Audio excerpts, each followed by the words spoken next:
Ciao amici di Cinefax, sono qui in compagnia di Alonso Ruiz Palacios, regista messicano talentuosissimo che ci presenterà in questa intervista il suo film La Cocina. Film bellissimo con Rooney Mara. It's a pleasure to meet you, Alonso. Thank you. And I just wanted to, from the start, congratulate you for the movie. I'm very passionate about Mexican cinema. So to see such a unique vision, it was a very compelling experience.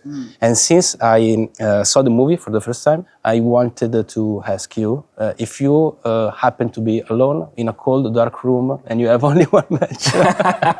È uno scherzo perché lo capirete poi vedendo il film. All jokes aside, the film is very claustrophobic. It's all, for the most part, happen inside of a kitchen in New York, in Times Square. There's a very admirable, high technical feature in the film, especially the long takes, the use of the cinematography. And how did you manage to put it on a screen with such a strong effect? Well, I think for the process of making this movie, what was key was the period of rehearsals that we had before shooting. I insisted a lot from the start that we couldn't make this film unless we had a good period of rehearsals with all the actors. So we brought them to Mexico City for 4 weeks before shooting, which in a film, sadly, is very rare. You normally get 1 week of rehearsals if you're lucky. Sometimes no rehearsals at all. Normally, in other films, this is not necessary, but in this one it was because it was an ensemble piece and they were all there together in the same place. So what we did in that period was the actors would go to cooking school in the mornings and they would learn their dish for real, like very specifically. So they essentially, in the period of a month, they became proficient cooks of their dish.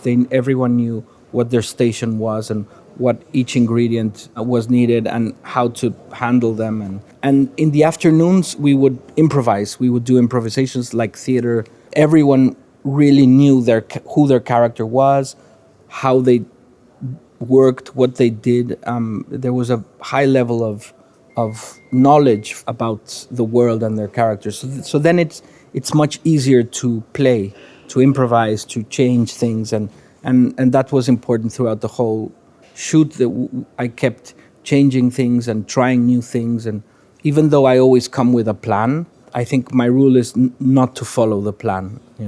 You have to plan and then leave your plan at the stage door. Yeah, I think you conveyed this chaos very well on camera. You mentioned it, the fact that the film is an ensemble, and often in the film this is remarked. New York is the world. New York is not only America, but is like multicultural. Yeah. And this is very well conveyed with the two main characters, which is an American waitress and a Mexican cook. So how did you create that feeling, that relationship between the two characters, and how the two actors managed to portray it with such fidelity to your vision? Yeah, I think for me, the relationship between Pedro and Julia was a metaphor for the relationship between Mexico and the United States, who are so interlinked. We are neighbors,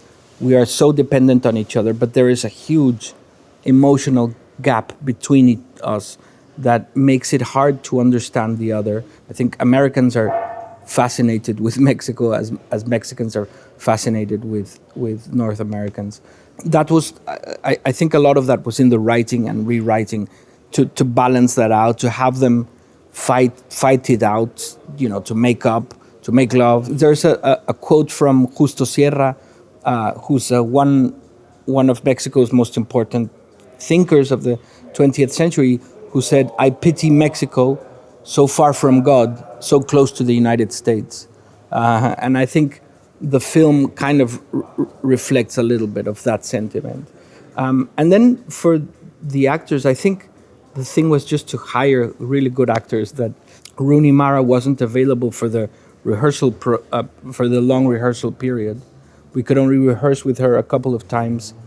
So I was kind of nervous when she came down to Mexico to shoot. I was kind of nervous that like she didn't have all the experience that the rest of the actors had together.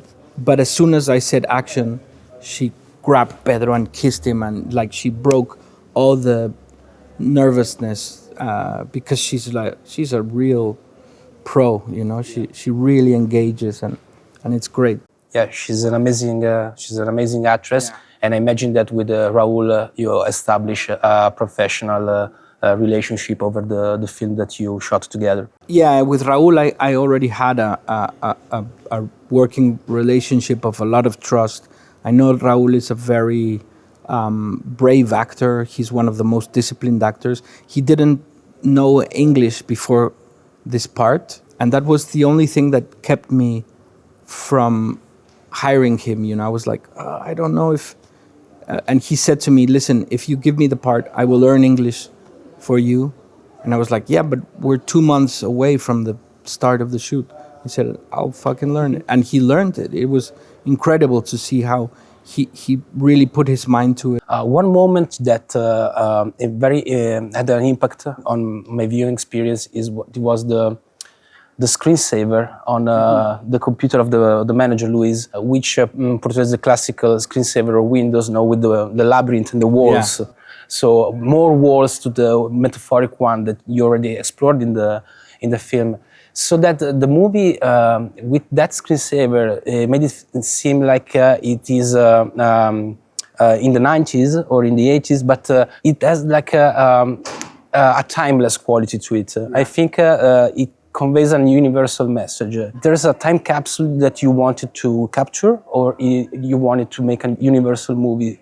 Part of the choices, or I think all of the choices, were made to achieve this timelessness in a way that you don't know exactly what year the story is taking place. So we went through great pains to achieve that. So there's no cell phones. The dresses of the waitresses look like the 60s, you know. They're an homage to Jean Seberg's character in A Bout de Souffle. There's elements from more modern day. There's like the locutorium where Pedro goes to call home. Those places are from my memory when I was living abroad in London.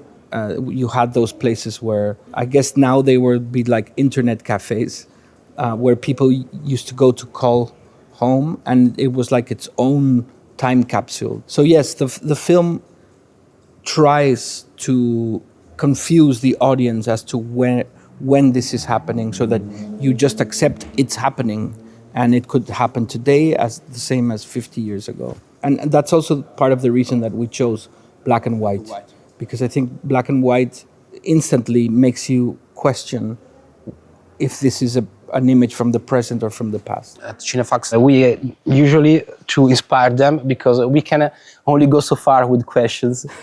We don't know anything about tarots, but we encourage to pick a card, one that you like, and based on the subject that you draw, you can tell something to us. Okay?